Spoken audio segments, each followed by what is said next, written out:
campaigns by like which one you liked more, but then as soon as we got Witch Queen, every other campaign was just ass in comparison. I wish you didn't rate seasons 1 through 4. Yeah, here's the thing, is that if I don't rate seasons 1 through 4, people are gonna say, why didn't you rate seasons 1 through 4? Like, there's no winning. There's no winning. If you don't think I should be rating these seasons because they're all like, this is a game launch, this was marketed as an expansion, this was marketed as an expansion, this is an expansion, then just ignore them. Pretend they're not there. Forsaken just had it. I think someone said it was called Season of the Outlaw, or was that season 5? Because I know season 5 we know it as Black Armory because it wasn't really like. I think we're kind of going off of some earlier marketing material where it was called like Black Armory, and then season 6 was called like Joker's Wild or something like that. Forge, okay, yeah. So it was called Season of the Outlaw, but I don't remember having like specifically Season of the Outlaw content. Like, I don't remember that separation. I don't think it really had. I think it felt like more like an Eververse season, if anything. It really didn't have that separation at all. We have to judge it, if we're judging it as a season, which is like, I completely understand that this is not a fair comparison to make. This is not a season, it's a full expansion, but that doesn't change the fact that it's like one of the best pieces of content that we've ever gotten. 2 people saying D, that's crazy. Now we're getting into actual seasons. This is where the seasonal model truly begins. Season 5 launch was a toughers for a lot of people. I think people look back on this season very, very fondly because of like, you know, there was a lot of good weapons here, like a lot of fan favorite weapons here. The activities themselves were not anything super special, but then you also have Niobe Labs, right? And Niobe Labs was nutty. Like, one of the best experiences we've ever gotten in the game. Like, literally Niobe Labs was 2 clues away, or even like 1 clue away from being absolutely giga top tier content. But it started really slow. And there was also a lot of complaints about kind of level gating the end game content. The season activity kind of is like, all right, whatever, but it just had a lot of other things going for it that I think were pretty strong. If I am gonna put this in B, it's definitely a very, very, very high B or a very low A. I think it's easy to look back on it in retrospect and be like, oh yeah, it was a really good season, but I know in the moment there were definitely some issues. I think I'm gonna go high B, like super high B, because it did have a fair amount of stuff going for it. Anarchy, yeah. We kind of include that with like, you know, the raid, Scourge, and all that. I'll go very high B. This is subject to change as we're going through. Like, maybe I click this up. 16% in S, 20% in B, 58% in A. Scourge is a goated raid. I'm not Scourge pilled as many other people are. I thought it was fine. High B. Season of the Drifter. This is the Gambit season. This is where Gambit Prime came out. This is where we had the Reckoning. We had Outbreak Perfected. It's pretty good. I'm not a huge Gambit enjoyer. We also had the Reckoner Seal, which has traumatized many a Destiny player. I think I have to go C with this. I'm kind of in between B and C. And that's mainly because of, I feel like, Outbreak's mission being super, super good. 0 hour, yeah. We also did get Recluse during the season. Arguably one of the best, or the best weapon ever created. Maybe not the best, but arguably one of the top weapons of all time. But Gambit Prime didn't really pop off. Reckoning was, to me, nothing special at all. I really don't have any good memories of Reckoning at all. It was a very mid activity. I think maybe like the final boss section where you like got teleported and you were chasing around, you're being chased by some of the knights and stuff, like, okay, maybe that's a little fun, but activity wise, not a hit. I appreciate that they tried to do something a little bit different with, at least with like Gambit Prime and like how they modeled the season. This like crawled so that other seasons could walk and run a little bit more reliably. We did have spare rations, true. Iconic weapon, but I don't think that pushes it into the B tier. Yeah, I think we'll I'm gonna keep it in C, mostly C, but a little bit closer than I feel like others. Definitely not a you know, we didn't have 50% here. If you voted A or S, can you explain? I love Gambit Prime, wish they kept it in the game. I mean, it was definitely an interesting evolution of the mode. It just never really clicked. The majority of people did not end up becoming Gambit enjoyers. But it was conceptually a neat idea. Or I was frequently switching my role for triumphs. Really enjoyed Gambit Prime. All right, some Gambit Prime enjoyers in the chat. Okay. Opulence. I'm putting it in A, tentatively. Now, here's the thing, is if Forsaken is S tier, Opulence was not as good as Forsaken. But Forsaken is not a season, it's an expansion. So I feel like there needs to be some compensation for that. Here's the thing about Opulence. The seasonal activity was super, super fun. I, for a while, thought that the Menagerie ruined other seasonal activities because Menagerie, as a let's disregard the rewards, disregard for now.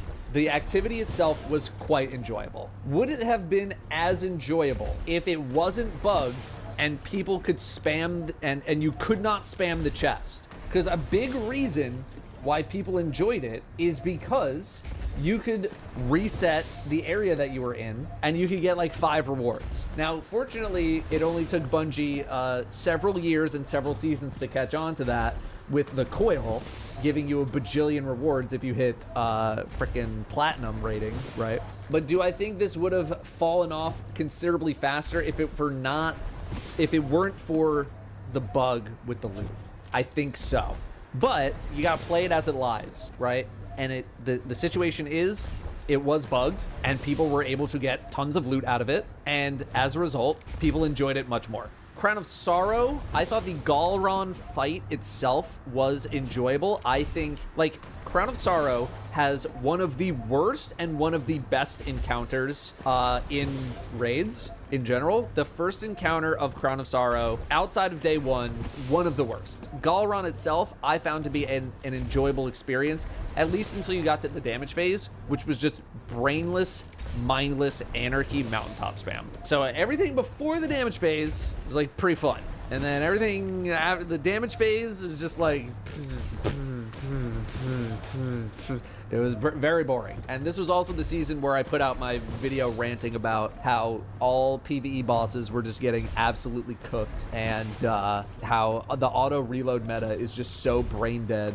Is it on the same level as Forsaken? And like Forsaken almost feels like it should be up here. Like it shouldn't be in this. It should just be like above. So like if you wanted to put it in A because you're comparing to Forsaken, I would understand that. If you want to put it in S because you're comparing it to other seasons, I would also understand that. Best title in the game. Oh, Shadow. Yeah, Shadow's good. Does the raid Heartbreak ruin it for me at all? No, not really, because that's not in Bungie's. Well, I mean, I guess you could argue that the raid weapon dropping was technically in Bungie's control, but Bungie didn't like write the script on us getting second place in the raid. You know what I mean? I will leave it in A, and if I want to make an adjustment later, I will make an adjustment later. But either one of these, I think, is fine. And you all voted. The community rating last time we did this was an S tier. Community voted as S tier back in 2021. Interesting how the sentiment has changed. Season 8, I mean, they have Shadowkeep here, but we're going to skip Shadowkeep because Season 8 was its own thing. It had that actual separation. This is Season of the Undying. Season of Undying or The Undying.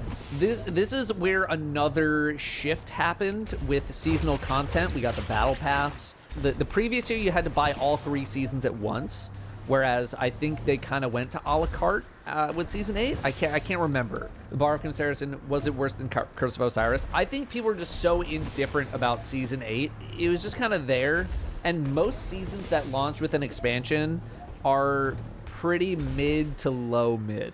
It didn't have a ton going on. Garden, Pit of Heresy. A Garden was attached to Shadowkeep, I feel like. Same with Pit of Heresy. I don't know, I could be wrong on that. I think Garden is definitely attached to Shadowkeep. In fact, I think I just watched a Sir D video going over that piece of information. So we're just talking about the season.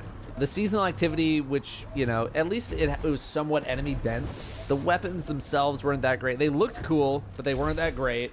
Like, people kept the Season 8 weapons more because they looked cool than them actually being good. Infect's Offensive was there. You know, it was there. Ariana's Vow was probably the best thing to come out of Season 8. And in 2021, I said, all that being said, Season 8 goes into the D tier thanks to a pretty lackluster seasonal activity compared to the previous season. We also had a very huge drop-off, right? We went from Opulence, we went from the Menagerie to Vex Offensive. Well, yeah, I know Ariana's isn't that good anymore, but Ariana's at the time, and for a while, was a very dominant, maybe not dominant, but it was incredibly strong. I don't even know if we can really say it's better than Curse of Osiris, because it was just so, like, it just, I don't know, it didn't really have that much going on. And also, like, the Vex have, like, never really had, you know, they have 0 star power. What Vex is Brad Pitt? You know what I mean? Where's the Ryan Gosling Vex? Atheon? Bro, we're not even, we're in like season -9. I don't know. I'd put it in D, but it's almost like if I forgot about season 8, would anybody notice? Like, probably not. Yeah, we also had champions. It's been pretty divisive. You guys went C. Okay, you were a little more generous. You guys also voted C way back when, in 2021 as well. Good amount of D's there as well. 1 S and 1 A. Season 9, Season of Dawn. Season 9 is where they tried to be like, oh crap, people really like Menagerie. Let's try to do that with the Sundial. So we had some like Menagerie-esque, you know, objectives, and they weren't too bad. So we had the Saint 14 storyline. Everybody loves Saint 14. You know, iconic character. We had the Sundial. We had Charged with Light mods. Those were pretty PogChamp. We had Corridors of Time, which it had its moments. I feel like the first couple of days were really fun. And then when it kind of came to just data collection, it was like, all right, we're collecting data. People love the weapons. Bungie allowed you to eventually just buy weapons from a vendor with your Fractaline for like the last month. Symmetry, I think Symmetry was the exotic. Symmetry to me is like such a fun gun. It's like my, I don't want to say it's like a sleeper gun, but it's a gun that I wish was better. But I still think it's a really enjoyable gun. Am I factoring balance subclass changes in the ratings because they introduced Charged with Light? We mentioned Charged with Light mods, but I would say unless something super significant happened, I'm probably not including it too much. But like season 10, for example, goes with like Warmind cells, and those were a pretty big deal. So we'll talk about like key moments. But I'm not going to be like, oh, this is the season where auto rifles got a 6% nerf and they were no longer meta in PvP anymore. Like, miss me with that. Do I think Opulence was probably a bit better? Yes, I do. But I think I am going to push it into like A, maybe low A or super high B. It's just because like it was, you know, it was trying to bounce back from Opulence, which was really well received. And I think this had a lot going for it. I'm going to go like a low A for Season of Dawn. I think we were kind of like on the upswing. B. Okay, majority B. But A, not too far behind. Okay, interesting. I think that's valid. I mean, we're kind of like, I'd say we're in B plus territory with how many A's we have. Maybe not just like flat B, kind of B plus. Imagine putting a raidless season over one with a raid. That doesn't mean, a raid does not mean everything to people. Season 10, we went from Season of Dawn, Sundial, activity to glorified public events. Sentiment was pretty low, but we did get some stuff. The seasonal activity, not good, but we did get a lot of other things. We had legendary lost sectors were launched here. We had Warmind cells, which were ridiculous until they had to get nerfed with like sunsetting and everything. We also had GM Nightfalls launched here, which I thought were very enjoyable, but community morale at the time was tough. It was that bad. I think with a little more time between us, I'm willing to go with like a lower C. People were very, very down in season 10. You know, not to cope. I hit the ceiling. I hit the ceiling. Or any